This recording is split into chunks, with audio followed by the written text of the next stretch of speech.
Now, President William Ruto and his deputy have continued their scathing attacks against their predecessor's regime, saying they have inherited a country in ruins. The duo pleading with Kenyans to be patient, but for how long? Azimio leader Raila Odinga is making some silent yet politically loud moves. What is the veteran opposition leader plotting? We debate that and much more on Pundit's Night tonight. Good evening. I'm Abubakar Abdullahi. Welcome to the broadcast. As always, remember you can be part of these discussions. Send us a message on 22047. The hashtag to use is Pundit's Night. Let me reintroduce our guests tonight. As earlier publicized, Gloria Orwoba is a nominated senator. Raphael Wanjala is Budalangi lawmaker. Thank you once again for making time for us tonight on TV 47. Perhaps the befitting place to start this discussion is what we saw today, which is the cabinet vetting. Raphael Wanjala, let me get your thoughts. 5 nominees before parliamentary committee on appointments. Was it for formality or were there genuine questions raised? Well, the genuine questions that were raised are from the Azimio leaders. But of course, the Kenya Kwanza had to participate to show Kenyans that yes, we have also asked questions.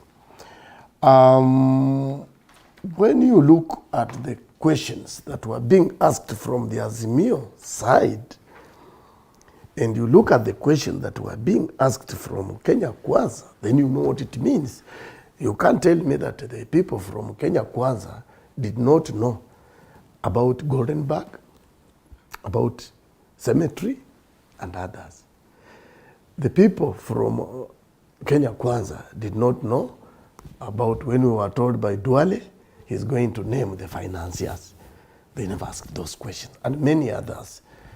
To me, I know that is why, because I asked myself, if our president is telling us he wants a robust opposition, then why would he rush to start bribing others, remove them from opposition, put them on his side?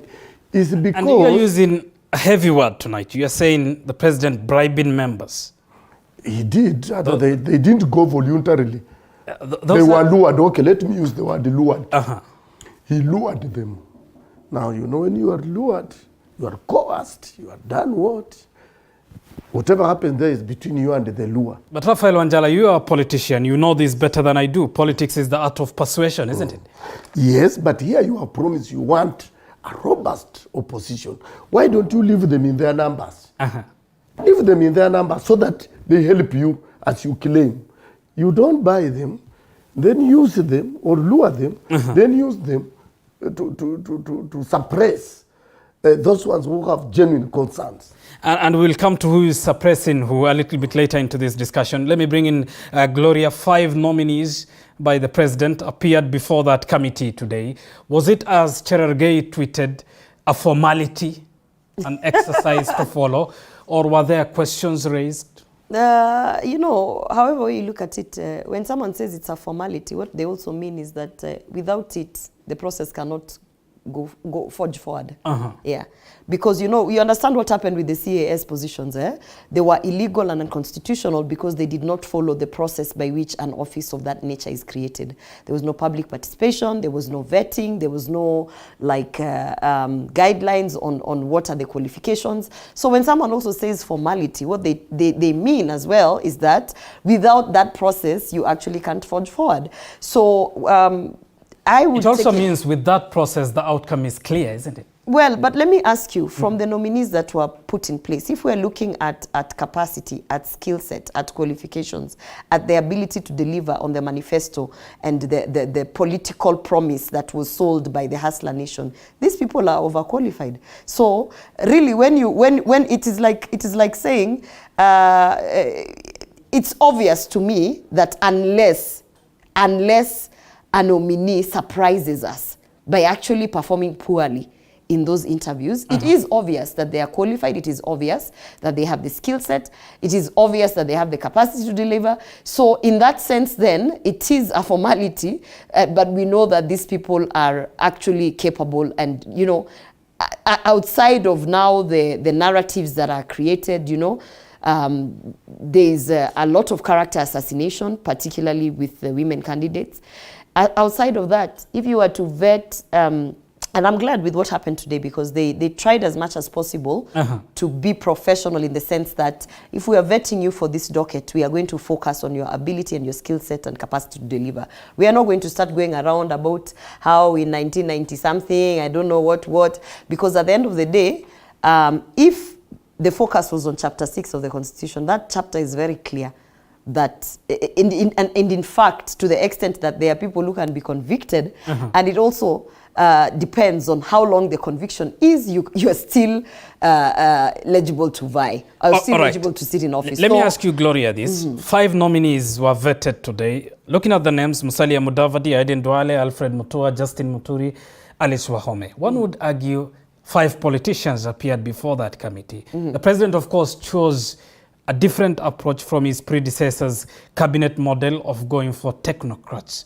What, in your view, might have informed that? I have to correct you, because these politicians are not politicians in a space. They are not, they are technocrats. Alice Wahome is a lawyer by profession. Isn't a lawyer a technocrat? Yeah. They have a history of having come from an industry somewhere. When you look at Justin Muturi, you'd say he's just a politician. No, he has a history of being in an industry and actually performing, you know. The same with Alfred Mutua. The same with, actually, from the people you've stated, the 5 nominees who went for the interviews today, all of them are technocrats. When I sit in studio, I am a politician now by virtue of having participated in this political space for the last, say, 3 years, and now I'm a nominated senator. But prior to me coming into this space, I am a technocrat. I'm an architect, I'm a critical facilities manager, I'm an ICT expert. You cannot take all of that away and say, now that I've entered politics, all of that knowledge, now we just become a politician. No. Okay. So, and that's one thing people must understand, that first of all, before anyone is a politician, and you can ask my co-panelists, there was something they were doing before in an industry where they were experts in. So, all right. In fact, I really do agree with her on this one. You know, people have misled Kenyans when they were making the 2010 constitution, that you will go pick people from NGOs, go those maybe who are sweeping on the streets in London, bring them, tell Kenyans have brought technocrats. That is where Uhuru's problem started. It is the politicians who have gone around telling Kenyans what they intend to do. These politicians went to school. They are professionals. It's not that when you become a professional... And hence they speak to the heart of the matter. Yeah. Is that what you're supposed to? These are the people, when they stand somewhere, if Aden Duale stands in Budalangi, at the market center, everybody will run to come to see. This is Aden Duale I've been watching on TV here. Now they will again want to hear what Aden Duale is going to tell them. But just pick on anybody and put him there. In fact, whatever the Uhuru's ministers, whenever they went around, nobody went where they were.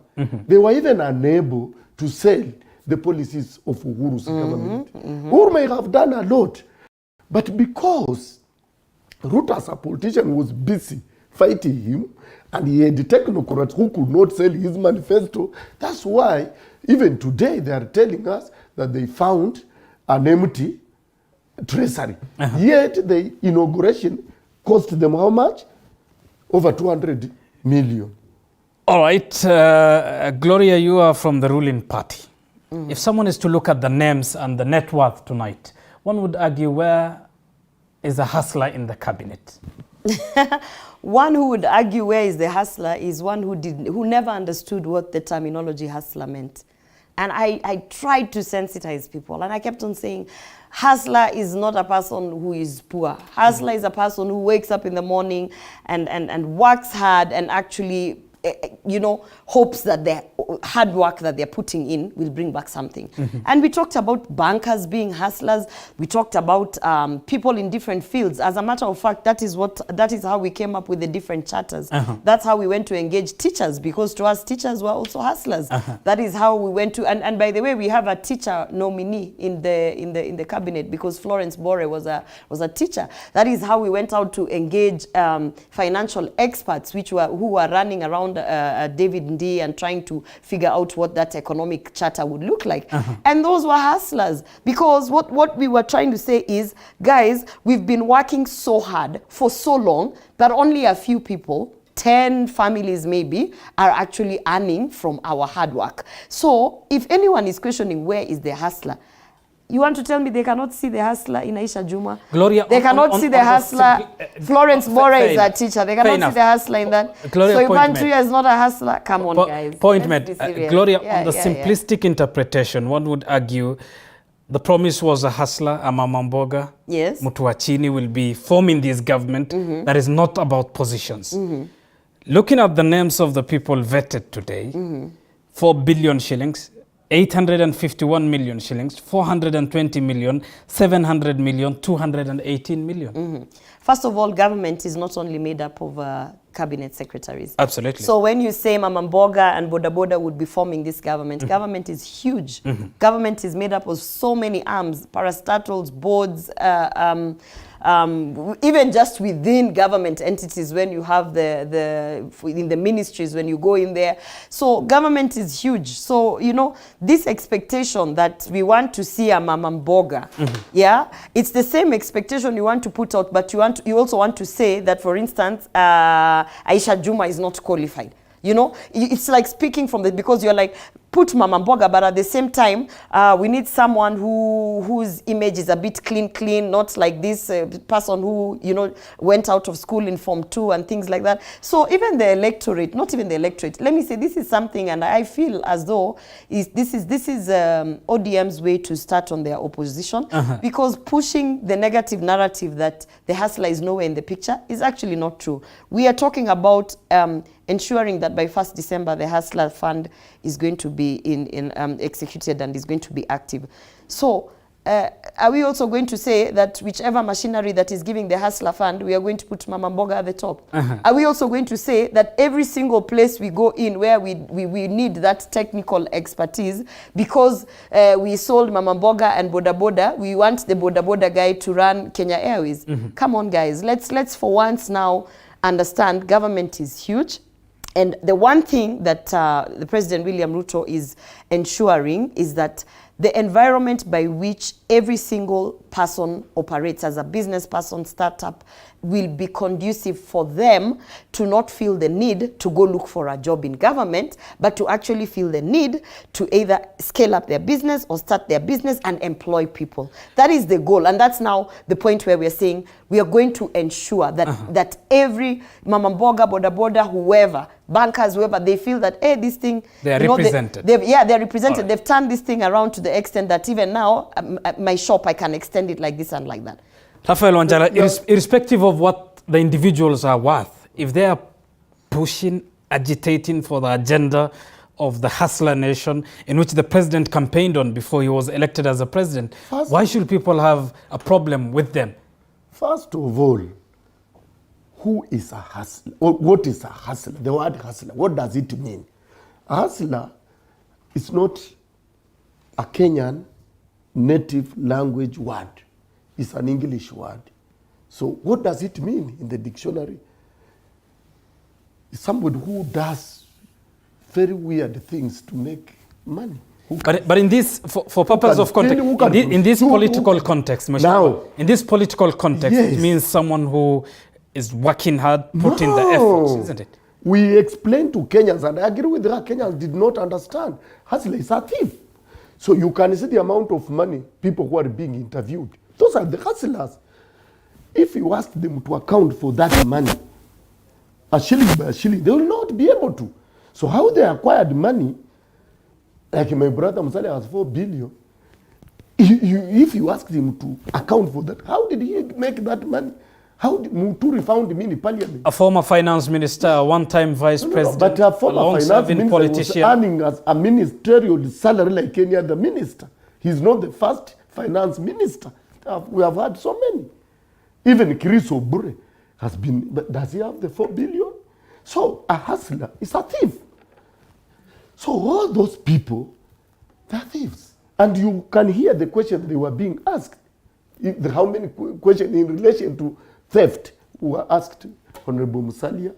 And Raphael, when you say they are thieves, these are people who have not been charged in a court of law. True. For purpose of context and clarity, there's no one among them who has gone to jail by a court of law, isn't it? That is true. Those are allegations. But now allegations and perceptions. Now, Goldenberg, when it happened, you think people did not benefit even if they were not arrested? All right. They benefited. All right. The cemetery, you think people did not benefit? They benefited. But you see, we didn't. Maybe that time they were in good books with the government. The same way they have appointed the same hustlers who have a 19 million case in court. It is withdrawn. A 400 million case stolen in court. It has been withdrawn. And many others. Somebody has a murder case. You know, those are the hustlers. They even kill you to get money. Gloria, are they? You know, I'm laughing because campaign time is over, yeah?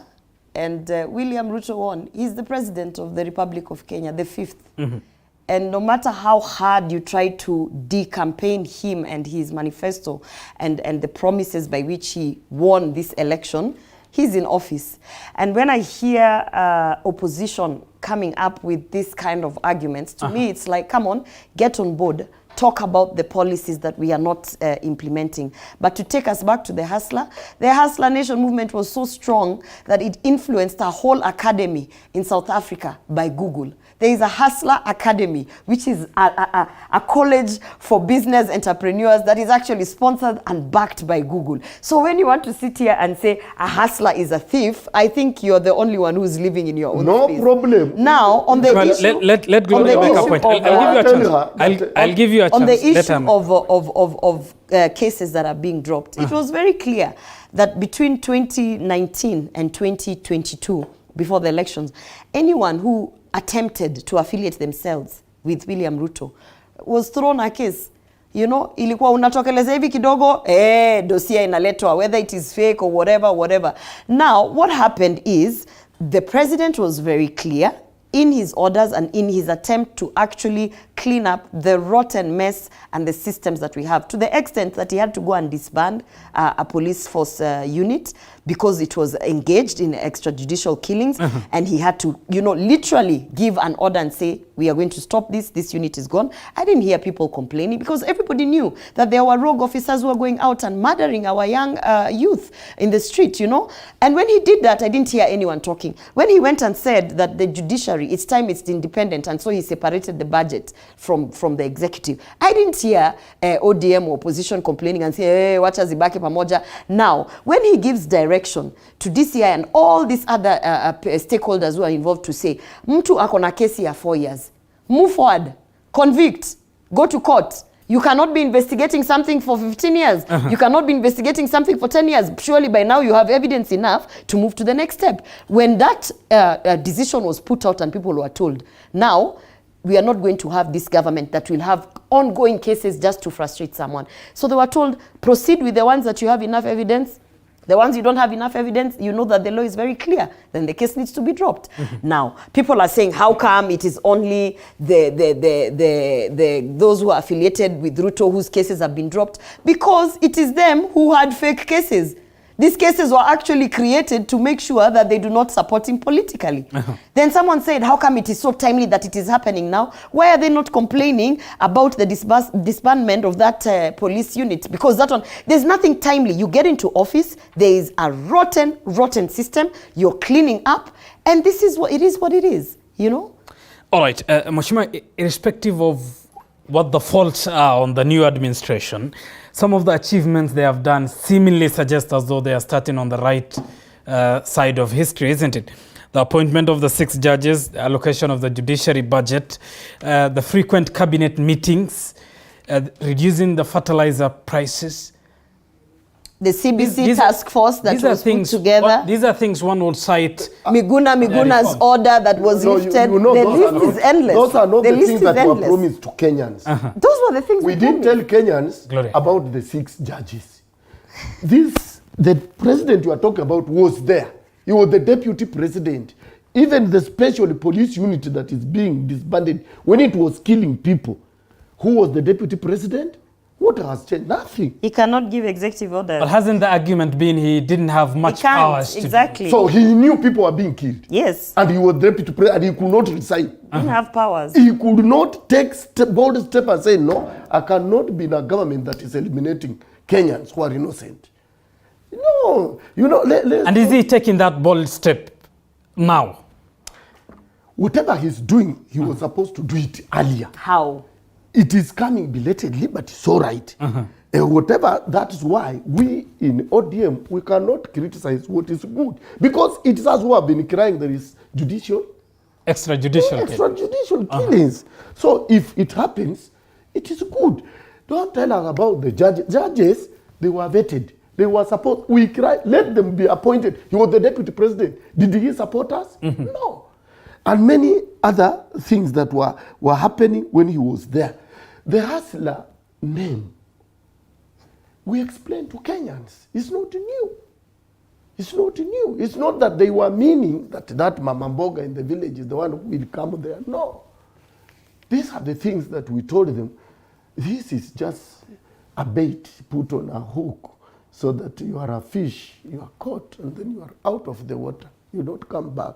And so, about the 6 judges... One would argue some of the steps the president has taken is in favor of the hustlers, Mheshimiwa. Sorry? One would argue some of the steps the president has taken is in favor of hustlers. He has not. Like reducing the fertilizer price. He has in an agricultural economy. Who tells you that, you know, the word hustler is where I have a problem. You have a problem with the word hustler? Yes, the word hustler. Okay. Yeah, because what I know about hustler is not what you want me to know. But the steps that the president has taken is actually in favor of the hustlers. And it is in, and you know, I mean, when you talk about extrajudicial killings, who are getting killed? It is boys in Dagoretti North, in Dagoretti South, in Mukuru, Kwa Ruben. It is people, watu wa kijiji. Those are not hard-working people who wake up in the morning. It was in favor of those. And when you talk about the reduction of fertilizer subsidy, bringing the cost down, it is in favor of the hustlers in the agriculture sector. When you talk about those judges, for instance, being appointed, it's still in favor of, because we have to churn out. We have so many pending cases, you know, so it's still in favor of the hustlers. When you talk about the police budget being independent, when the police budget is independent, then it is not attached to the executive, to which sense that they'll be able to carry out their jobs, to give the services they're supposed to. That's in favor of the hustlers.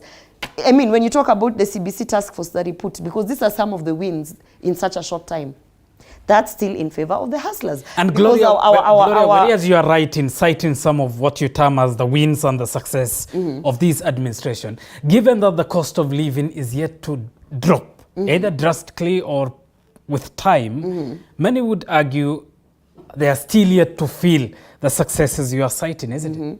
Well, one of the things that the electorate is aware, the people are aware, is that we are dealing with a really rotten system. And we have taken up all the measures that we can at this particular moment to clean it up. Now, even if you have a business today, you're selling choma sausages today, and you're like, you know, my business has to be profitable. Yeah? I'm going to start buying my stock from somewhere. It will take you at least what? It will take you a period of time. You won't wake up the next day and you're suddenly hitting 100% profits. So it's a progressive, it's a process that requires time. And we're not talking about time like 2 years, 3 years. We are talking about, we have not even clocked 100 days in office. And the ODM guys are busy saying, what have you done? What have you done? We've done so much within such a short period of time with such little resources to work with. And I feel as though that until and when we clock the 100 days mark, then you can come to the table and say, now we are going to give you a continuous assessment test as a government. But until then, really, even if, for instance, which it did not happen, Raila actually won this election. For one, the fuel subsidy would still be there. We would still be bleeding, because we know that part of the people who are actually beneficiaries were all, allied to around him. So some of the things that we need to be serious about is sit somewhere in a corner and ask yourself, in this, I don't know how many days has it been, what has the president managed to achieve? He has achieved so much more than any other president in the first 30, 40 days. But Gloria, the president is also on record having said that the cost of living has nothing to do with the Ukraine-Russia tiff.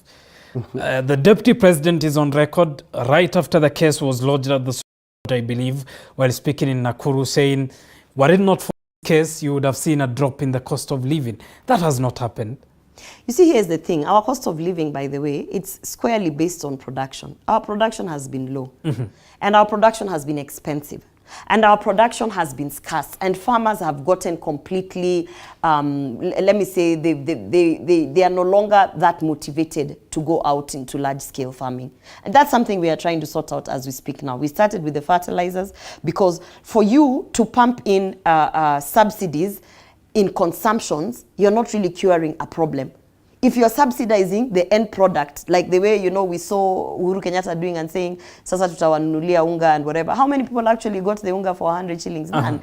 So when you're subsidizing the consumption, you're actually just putting a bandage over a bleeding, wound. But then if you have to deal with the problem on a long-term basis, you have to subsidize production.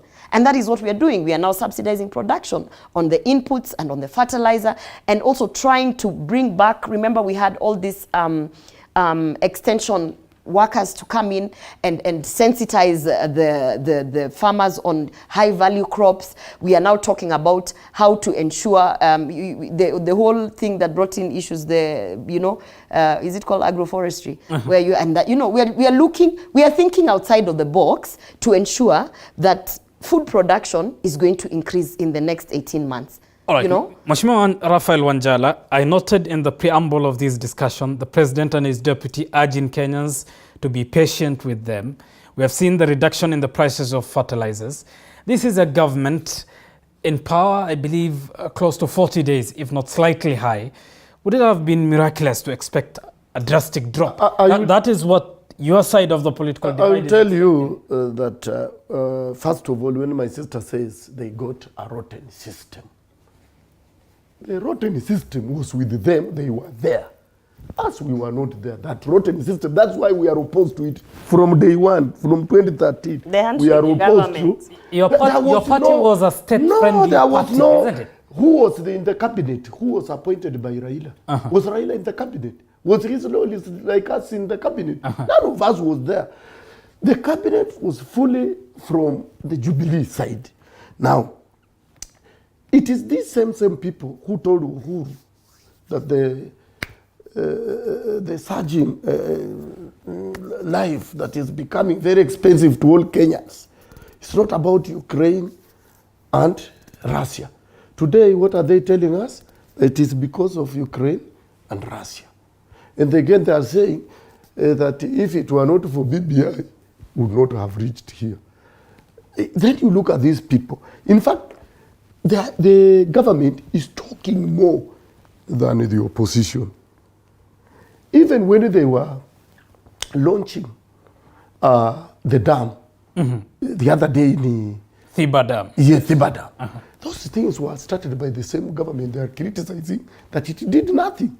So you say they are finished, but they are not appreciating that government, because now that government has created infrastructures that will help in the reduction of the prices. But Raphael, my question is, this is a new government that still has close to 5 years to go in power. Correct. Is it miraculous to expect instant drastic drop in price of... That's why we are holding our horses. We are not asking them so many questions. But you see, there were simple things they told Kenyans. That me and Maluya, we eat ugali, that you will buy a packet of 2 kilograms of ugali at 70 shillings. So that is not much for us to ask. That you promised us that within 100 days, we'll be buying 70 shillings per 2 kilogram packet. And few things they asked. they told us we'll be getting. When we asked for Hustlers Fund, that one they told us within 100 days. And she's promising that by December we'll be getting, which is okay. So us in opposition, we are not asking much. We are waiting. But the government is talking than the opposition. Even at the moment, they have forgotten that election is gone. Now there's no blame games. Let them sit down and plan for the development. Raphael, you say that the government. And let me tell you, you say the government. Our president will end up like Moi. You say Moi used never to stay, to sleep, to do what, running around the country. He's ending up like that. A president is supposed to sit down and settle and think for the country. All right. You say the government is talking more than the opposition. Yeah. Some would argue the government is articulating its policies. That's actually what I was. Then people want results. We want results. Right. You are articulating issues, we have no problem. Give us within 100 days the 2 kilogram packet of funga at 70 shillings. Don't tell us that again 6 months you are giving us, we persevere for 12 months. For what reason? And told us in 100 days. All right. Gloria, I'm sure you must have come of the argument of a government that is talking. The equally some will say this is a government that is blaming everything on its predecessor's government. A regime, many of them played an active role in bringing to power in 2017 and of course in 2013. Is this a government still in the campaign mode? No, I don't think that's the case. I think, first of all, people are used to being gagged by government. People are used to being, I would say, the relationship between the electorate and government has been so horrible over the past regimes that we normalized having a government that does not communicate to its people. It was okay for you not to hear from the president for 3 weeks. It was okay for you not to hear government articulating its issues and actually telling you this is our plan with the Hustler Fund. People have normalized. It is like being in a completely horrible relationship, and then because you've been in continuous horrible relationships repeatedly, you think that is the norm. So when you finally get this boyfriend who is talking to you and telling you these are the things I want to do, these are the things I've started doing, these are the things I'm going to do, you are like, huyu ananiongelesha sana. That is what is happening. Because when William Ruto actually sat particularly his team down, he said, we are going to change this country. And for me, those are the words that every time I sit back and things are not clear, I try to look back to those words. He said, we're going to change this country because government is supposed to serve its people. Government is supposed to be there for the purposes of ensuring that the citizens of that country are understand what is going on, and they're not just sitting somewhere in a corner hoping that something happens. So when you hear all these issues being articulated, it's because it is intentional. William Ruto said, and he repeatedly said, and he continues to say, we are going to change this country. Now, the first way to change this country is you have to involve the electorate. You can't sit somewhere in a boardroom and then come and be telling us, good people, this is what we are going to do during State of the Nation addresses. No, you have to engage your people. You have to tell them, these are the plans that we're doing. You have to bring them to the table, because we said this is a hustler nation government. When you bring them to the table, it also means you are continuously talking to these people. And I think ODM has a problem with that, because they are used to dictatorship. Even if you look at what is happening in the houses now, the Senate. If you look at what is happening to the Senate, they were told, huyu atakuwa PSC, huyu atakuwa chair hapa, huyu atakuwa hapa and hapa. That is, to them, that is leadership. And and now some of them are complaining because they're saying, no, we should be involved, we are stakeholders and blah, blah, blah. What they need to understand is William Ruto will forever engage the electorate. And if that sounds like noise to them, they must understand us, we are not pushing for a dictatorship. All right, Gloria, you say she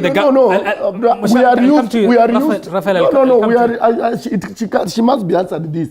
We are used to Ruto promises. Ruto has not started promising today. Ruto started promising 2013. All right. He has never fulfilled any of his promises. All right. So that's why we are getting tired. You never fulfilled those ones in 10 years. That is not correct. This one you have promised us, you have not promising us. Let me ask Gloria this. Gloria, you say the government is articulating its issues. That's the same question I had asked Mheshimiwa Raphael.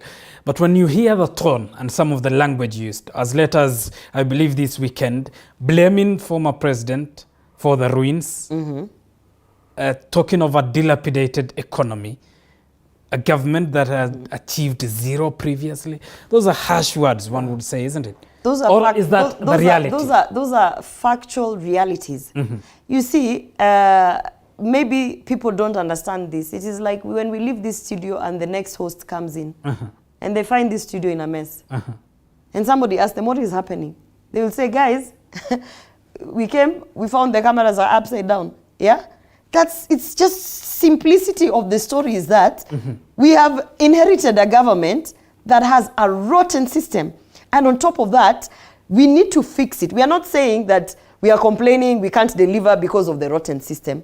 We are simply highlighting. Because, you know, Kenyans did not know until the finance minister spoke in a certain conference somewhere saying that we were heading in a direction where we would end up printing money because it was so bad. Yeah, that he is on record. He is on record. The finance. Actually, the governor of the central bank. Actually, it was the governor of the central bank. Yes, he was on record saying that it was really going a bad direction. Listen, that is not William Ruto talking. That is the person who was tasked with the work of ensuring that our fiscal books and everything we are in. You know, so he's simply saying, guys, tumefika, tumeingia hasla huku mansion. We are telling you it is bad. Things are bad. We knew things were not going to be straightforward, but we are telling you things are worse than we thought we are going to find them.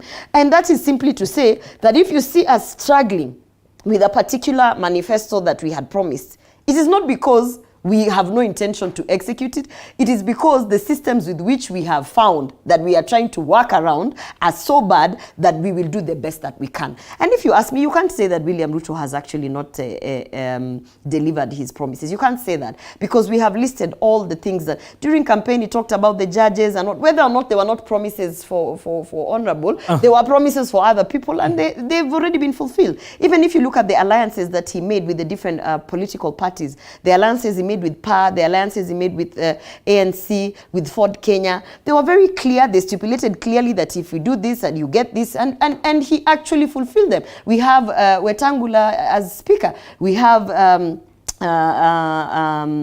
Amazon Kingi as speaker. Those were part of alliances that were formed. Mudavadi is now sitting as a prime cabinet secretary. Those alliances, those are promises that he put out that he has already delivered. All right, those are personal benefits. Those are not personal benefits. They're not political. Those are not personal benefits. Kenyans, when that we are going to build, but those are not personal. Build stadiums. Have they been built? No. And you many other things that were promised. When you're stuck in the past. Let's not again say you're stuck in the past. Yeah, let's not. The past has got bearing on the future. Let's not say that we got. This government is a continuation of the previous government. Absolutely. This government is where Ruto served as a deputy president for 10 good years. It's a continuation. So whatever happened there is informing us of the future. I have a question actually for him. Yes. As a deputy president, in this constitution that we have, at what point do you have the powers to disband a special force unit in the police force? Now, what are the roles? No, let him answer, Gloria. What are the roles of no, my question is very simple. Yes, I'm answering you. Okay. If he tells me that in this part of the constitution, yes, I will tell you. Deputy President William Ruto could go and disband them there, and then I will say fine. I will tell At what point does a deputy president in this constitution, I'm headed there. Yeah?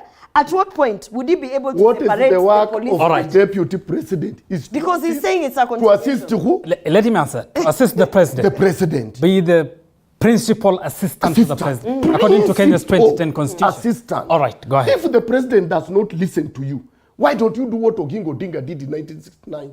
Resign. No. You've not answered my question. Now you want to earn a salary and you are not working. All right. So we are in agreement that as a deputy president, you are a principal assistant. Yeah, you are a principal assistant. Anything that is done by the president, you also carry it on your shoulder. No, to a principal who chose to literally disrespect judiciary and even ignore court orders, to a principal who had no intention whatsoever. Fair enough. I think the most Gloria you can do, and I need that to be. But if they replayed here the speeches of the current president when he was despising the judiciary, Your two members of parliament. Let me give an example. By the way, your two members of parliament, each I believe has their PA, isn't it?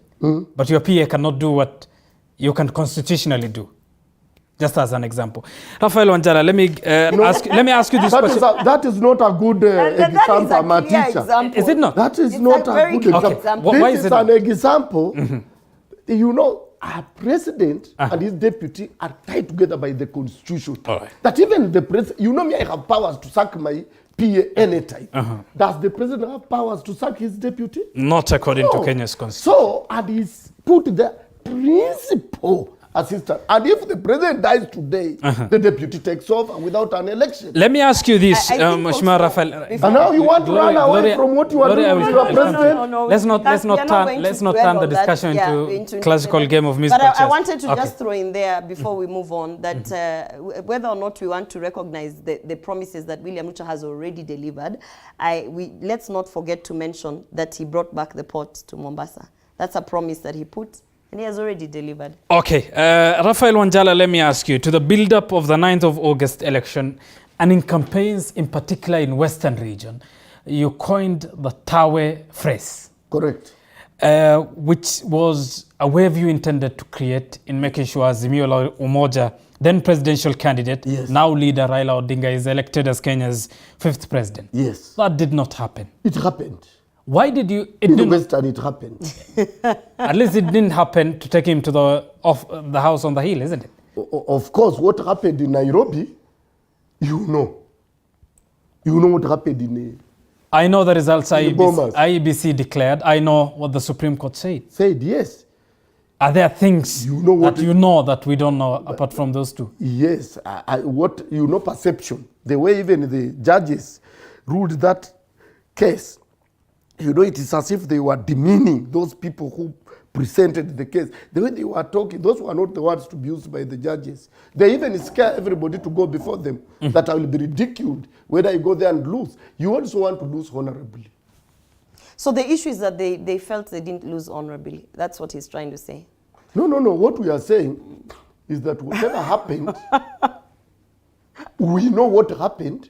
But now we have systems. That's hot air. So long as the systems that is hot air. have decided that is the way, and we have other ways of Rafael Wanjala, are you insinuating the results declared by IEBC was different from any other result that you could be privy to? I'm telling you what happened in Bomas is different from what Kenya. I was in Bomas. You are in media. Bomas. You are drawing the whole country how people voted blue. Blue, how blue was voted. Okay. We are not going to, the one thing we don't want to pull back the discussion. As I said, no matter how hard it might be and it might feel for those in opposition, William Ruto is the 5th president of the Republic of Kenya.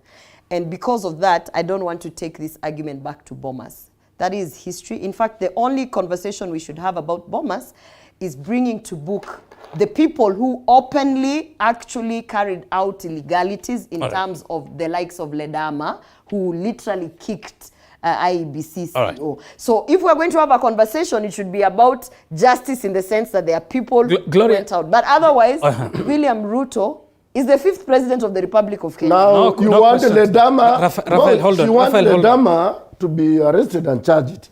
And she's appointing Alice Wahome, who beat equally an IBC officer.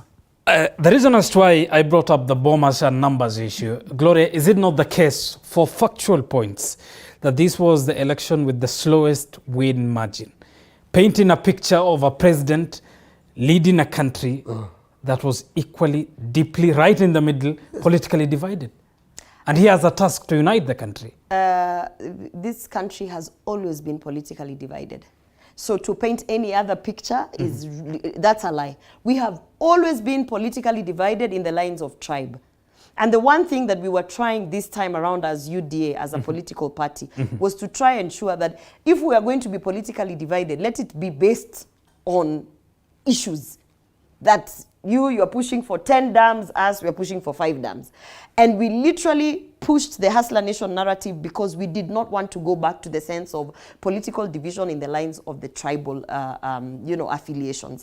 But you cannot say, you honestly cannot say that William Ruto won, but the margins that he won with this much or that much. Let me tell you what I would say this election actually put clearly is that it's the first election that all the stakeholders involved, those who are genuine with themselves, all stakeholders involved, because everything was transparent. The processes were transparent. Everybody was allowed to participate in this election in one way or another.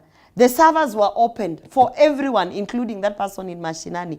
We had NGOs and international community doing their own tallying. We had you people here in studio doing your own tally. We had everybody just putting together the numbers. When the issue of the court case came, again, it was one of the, you know, it was so obvious that leteni kila mtu alete evidence yake. Ulikuwa unasema umeibiwa, leta evidence. We sat in Milimani court. I was part of the people recounting. I thought she said we don't need to go. I was part of the people recounting, and you know, when they put us in the task force so that we can ensure that the Form 34As that were in certain boxes are the same results that were actually transmitted. I was part of that team. Every single box that was opened gave back the same results that IEBC gave. So for me, this election was, I would say, the first time that literally 90% of the stakeholders who were involved, from the electorate to all the IEBC staff, and they actually, ukipatana na mtu mwenye truly alikuwa anafuatilia, atakwambia yenyewe tulishindwa. Gloria, whereas you are right that even observers gave this election a clean bill of health, if you look at the percentages and the narrow in which the margin the president won, it paints a picture that he has a duty to unite the country. Of course. Every president who wins in this country has a duty to unite the country, because we have never had an election where it is a landslide win. Okay, well, of course, except for when we were kicking out, you know, Moi. But other than that, we have always had, you know, it has always been about uniting the country. Yes, he has a task to ensure that even those who did not vote for him will actually, you know, trust and believe that his leadership and his government are going to deliver services. And that is what he's been doing. That's why actually he went to one of the first places he went was Luo Nyanza.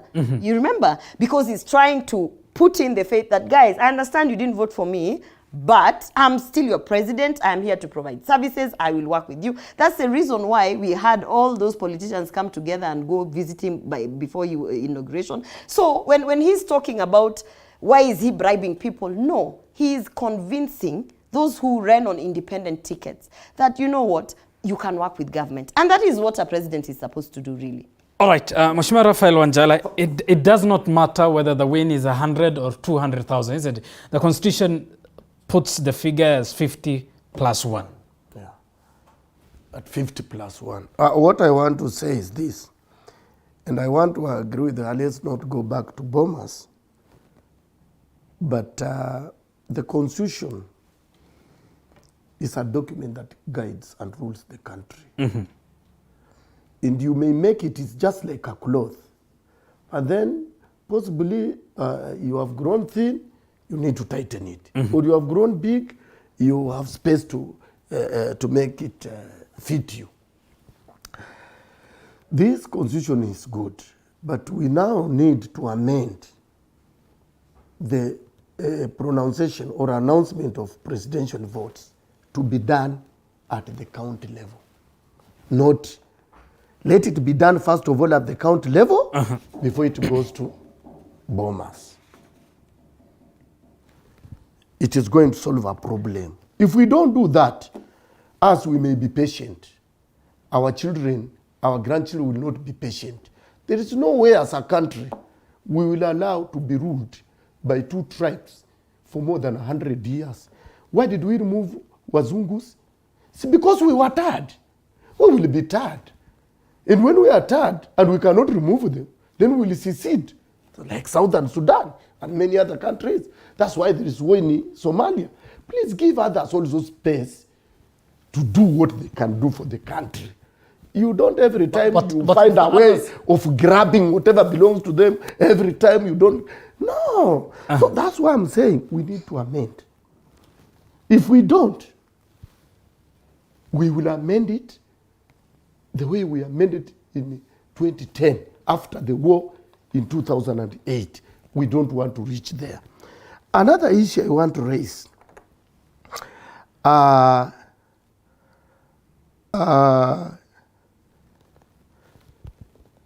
a president, when you have won, you are supposed to unite the country. That is what you are supposed to do. Do you think the deputy president is helping president unite the country? His utterances? That opposition cannot get jobs, cannot do what? Because I don't know where the deputy president was when we made this constitution of 2010. Of course, I know the president opposed it. There is no opposition in this country today as we are talking. There is only a minority and majority. This is what people need to understand. When you say there is no opposition, now this is lost the 9th of August in opposition. There is no opposition. There is no opposition. Can you show me opposition office? When we had opposition, at that time I was member of parliament, we had an official opposition leader's office with his cars funded by the government. His salary and whatever. Do we have? No. We have for the minority and majority. Now, when I was fighting to come to be a member of parliament, it is an arm of government that I was coming to. Ruto was fighting and his deputy were fighting to be in another arm of government, which is executive. Me was fighting to come to legislature.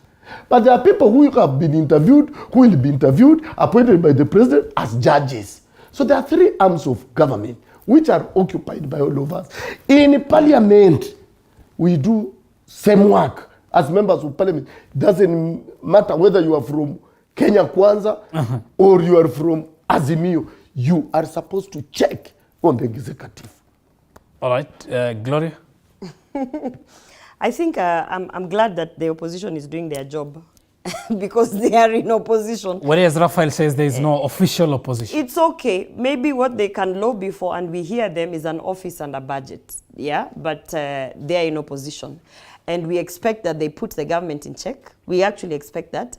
And we expect that they passionately articulate the issues that they feel that, government is not doing well. Because that is democracy. And that is how, in fact, this country suffered because of the handshake. Because the handshake actually ensured there was no opposition. So suddenly you had the leader of opposition in government. So who was going to put who in check? That's why they raised the debt ceiling around the same time when they had the handshake. That's why everything went wrong, because there was nobody on the other side trying to put the government in check. So for me, I'm actually excited that ODM wamefufuka. Because the first 2 weeks when we were in session in parliament, they even were not turning up for the sessions. So this is actually a good time. It is a positive way to be able to ensure that the president delivers how he needs to deliver. We need opposition. We need them to keep government in check. And most importantly, on the issue of uniting Kenyans, I think the utterances of saying, we are tired of one tribe, running the country and leading us, it's taking us back to a bad era. Because, I can also sit in studio and say, tumechoka na wanaume. Hata sisi kwani we will just be led by men, and we can also turn this into a gender card. Someone else can come and say, we are tired of Christians, so now we want a Hindu president. You can't do that. The Constitution is very clear on the right to be voted for and the right to vote. And every other candidate, as long as you actually pass the qualifications. That is why we had Wajakoya on the ballot, So you cannot now bring any kind of amendment that will be institutionalizing discrimination in the sense that we want to make sure that all 47 tribes in this country at one point become president. No, absolutely not. And that is the reason why I hope, and we will keep pushing, and I am committed to ensure that we keep pushing, that the narrative is not about Western Mount Kenya and whose tribe. That the narrative is about the Hustler Fund. The narrative is about fertilizer. The narrative is about bringing down the cost of fuel. Let me keep that, so that when we are now pushing that we are tired, we should say we are tired of having a dilapidated economy. Because we don't really care whether it is a Kikuyu or a Kalenjin or a who is leading us. At the end of the day, what we want government to deliver is services to all. All right, Mheshimiwa Raphael Wanjala, let me ask you this. Last week we saw your party leader addressing his supporters at Bunge la Wananchi in Nairobi. He addressed his supporters elsewhere in Nairobi too, which alluded to some saying as though your party leader and your party is plotting something. What is Raila Odinga up to? Raila Odinga is a political genius. Raila Odinga won in Nairobi. Raila Odinga has to thank his voters in Nairobi. His voters in Nairobi are those people you saw in Jivanji.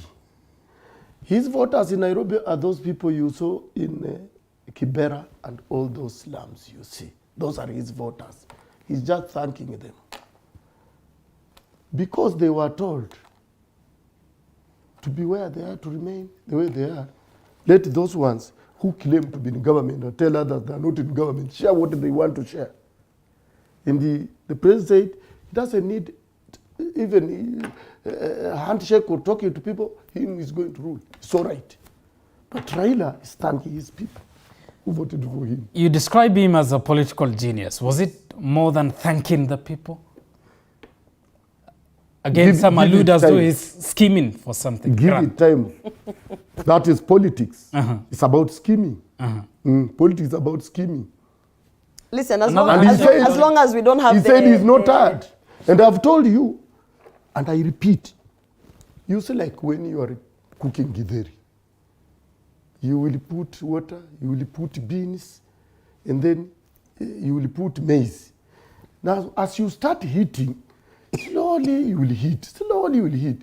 It will reach a point, you will start seeing, if you have not covered the pot, either the bean is jumping outside or the maize is jumping outside. This is what is happening in Kenya. That over 60 years we have been ruled by 2 tribes. Over 60 years. And they want to continue ruling us. How many years did the Wazungus rule us? We will either secede or they also give other tribes chance to rule. But when they are in power, that's why we are proposing. The reason why we don't want for purpose of context, isn't that not a dangerous analogy? It doesn't matter. Even when we went to war with the Wazungus, it was dangerous. You see, that's the kind of talk. Even when Museveni took over Uganda, it was dangerous. Can I interject that? Can I interject? Okay, that's the kind of talk that we expect from ODM followers. No, ODM politicians.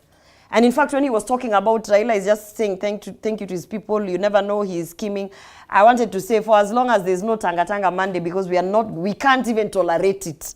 For as long as there's not going to be demonstrations that don't even make sense. That is, you see, when you go into the line of we don't care if it's a dangerous narrative, how is that a responsible legislator? A person who has been elected by the people to represent the people and ensure that there's peace and stability, saying that you don't care.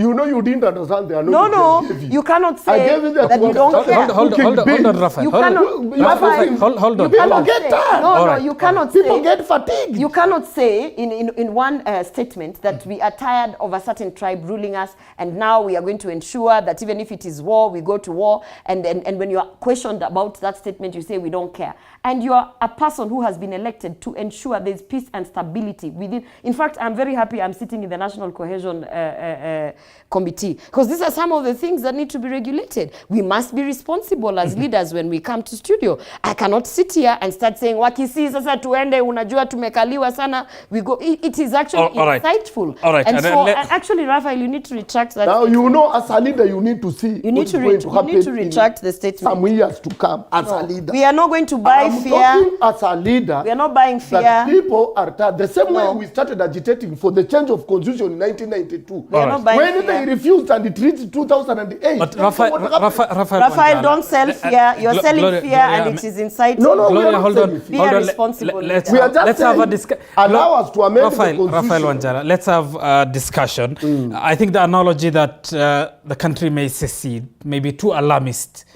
on a Monday night program as such. So I would want you to take and withdraw such comments. Now, of course, whoever is elected in this country has to be elected based on the constitution, isn't it? Yes. And whereas there are political arguments of which tribes have become the president, isn't it not too extreme, Raphael, for you to suppose as though the country will be deeply divided? You know, when I started, I told you that we need now to start announcing presidential elections at every county, at the county level, before they come here. And if we don't do that, some people who have also been out of government as they are insulted by those ones in the government, as they are scolded by those ones in the government, as they are demeaned by those ones in government, they are getting tired. They are getting tired, and I gave you an example that when Wazungus walitukalia, they sat on us here, it forced people to come out. So we don't want to reach that level. That's why I gave you an analogy of the cooking githeri. It will reach when the heat is now too much. You will see maize jumping up, beans jumping up, maize jumping up, beans. We don't want to reach that level. What I'm saying is that let's be flexible. Look at our constitution. Where is it now pinching us? Then we amend it. That's what I'm saying. But if we continue like that, that things are okay. Things are okay. When other people who have lost are being scolded, are being demeaned, are being insulted, are being denied what they can also have. Raphael Wanjala, everyone has the right to get tired, provided it's within the constitutional means of getting tired. But for you to support, being denied? But for you to suppose that the country will be divided into quarters because people have voted allow me to interject X and here. Y. It's alarmist, isn't it? Raphael, you those are strong political statements. That is statements. why we are saying we need to unite the country, because it's divided. It's not something you have said that you didn't say. And the further divisions that you are talking of, do you withdraw those statements? Well, how do I withdraw? I have not said people are going to fight now. I'm just saying in the future, if we are not doing what we can do today to save, that's why I said our grandchildren and whatever, people will get tired. So let's continue. And I gave an example of a cloth that you need when you have grown big. Gloria, let me just interject. Even if I engage Raphael on his analogies and his tribal line of thought, you know, Raphael Wanjala is from where? Western. For the first time in the history of this country, Western is sitting at the table of the decision makers. For the first time. When he says we are being denied, we have our, what are we calling him? Our prime cabinet secretary sitting there representing Western. For the first time in the history of Western, they also have another powerful position in parliament. As the speaker, we have Wetangula sitting there. For the first time in the history of Western. Shall I go on? So when he says we are being denied, our people, and even on tribal lines, his analogy does not even make sense. Because him coming from Western, he should not even be talking. In fact, they are overrepresented in this government to the extent that maybe we should consider removing some of them out of it. Maybe we can have someone from, you know, even Kisii, we cannot complain. Because we have also been represented in the nominees that have been put out there. As a matter of fact, the president has actually gone out of his way in the very difficult mathematics of ensuring that all promises are kept when it comes to these nominees. He has still ensured that we have regional balance. And in the places we could not reach regional balance with the 22 cabinet secretaries, he has actually tried to you will see that in the formation of other appointments that are being put, that yes, there is some level of, we need to have representation of all types. Remember, he's also still dealing with gender. He's also still dealing with all the pre-election alliances that were signed. So Raphael should be the last person talking on tribal lines. And to be fair, Gloria, some have praised the president because of what they termed as the face of Kenya in the cabinet. How many times has Mudavadi and Wetangula ran the race till the end with Baba and came out nothing but dust issues? Now they are sitting in places of office. There is a word in English called mandate. Mandate. People have confidence in the people they gave mandate. You may be from Central. You will be happy because you gave those people mandate. But people from other areas, they did not give mandate. So they don't subscribe to that. That is hogwash. Mudavadi is a square representation of Western. This is not the first time these people have been in the government.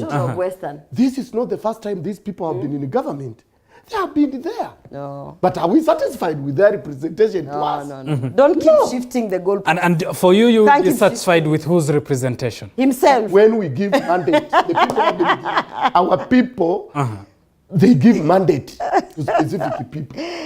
The Western people gave mandate to Musalia Mudavadi, Western people gave mandate to Wetangula, Western people gave mandate to Boni Halwale. They delivered, they are in government, they are well represented, and I urge you, Raphael, to cross over if it is a position to kutafutia basi, so that you can calm down. Just a reminder that the cabinet slots are national positions.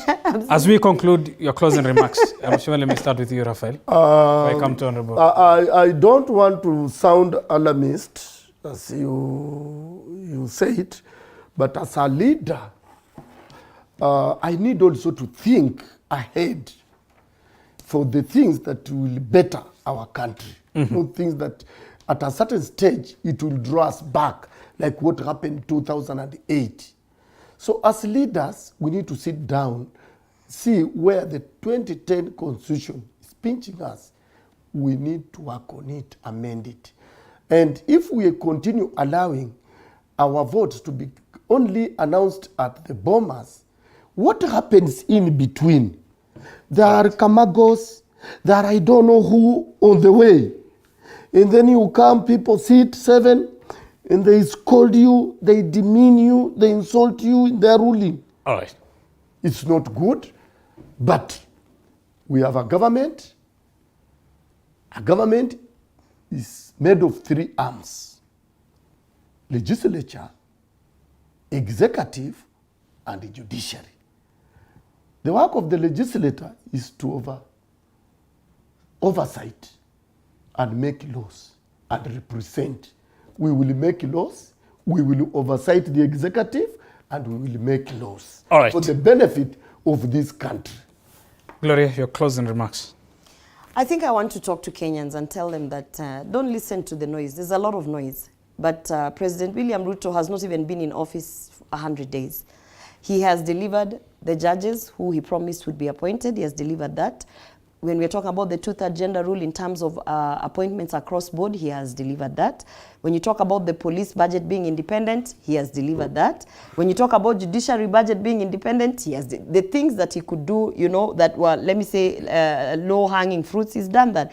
We have a task force under CBC that is now looking into how we are going to streamline that. We have the fertilizer subsidies that have been dropped. We have Miguna even, his orders that were actually, walikuwa nazita sijui red alerts, have been lifted. So the things that can be done that did not require the systematic changes that the administration is doing now have been done, and they are actually in progress. But there are other things, and this is now where you should have the economists coming in, the technocrats in that aspect. There are other things that require a complete overhaul of how this the former administration had been running, that require a system change.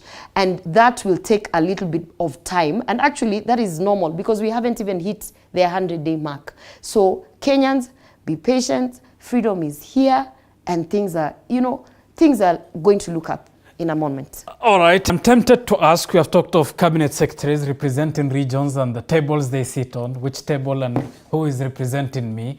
But again, we put a disclaimer that all these cabinet positions are national positions. When you say who's representing you from where? Maybe you need to be a little bit more clear. No, Duale is not representing. From which particular constituency or county? Mandera County, for instance. From Mandera. It's just a rhetorical question, to say the least. Although you have had representation in the last the 3 governments. You know me in my constituency, they gave me a cabinet secretary. Looks like I'm president actually. I'm the only one in government, so I'm the only one who can answer you. The president actually yesterday said, Raphael, let me end it this way. The president actually yesterday said that these positions are national positions. In Kericho, he said a cabinet secretary is not from clan X to represent that clan. So I feel represented by anyone who will be approved by parliament. Gloria Orwoba is the nominated senator. Raphael Wanjala is Budalangi lawmaker. Thank you for your time tonight. Thank you. Well, that brings us to the end of tonight's edition of Pundit Night. Thanks for watching. I'm Abubakar Abdullahi. On behalf of the entire team that made this production possible, bye for now. Enjoy the rest of our programs tonight of all nights. Good night and God bless. In this committee, it's a very, very important process in our democracy. I want to first thank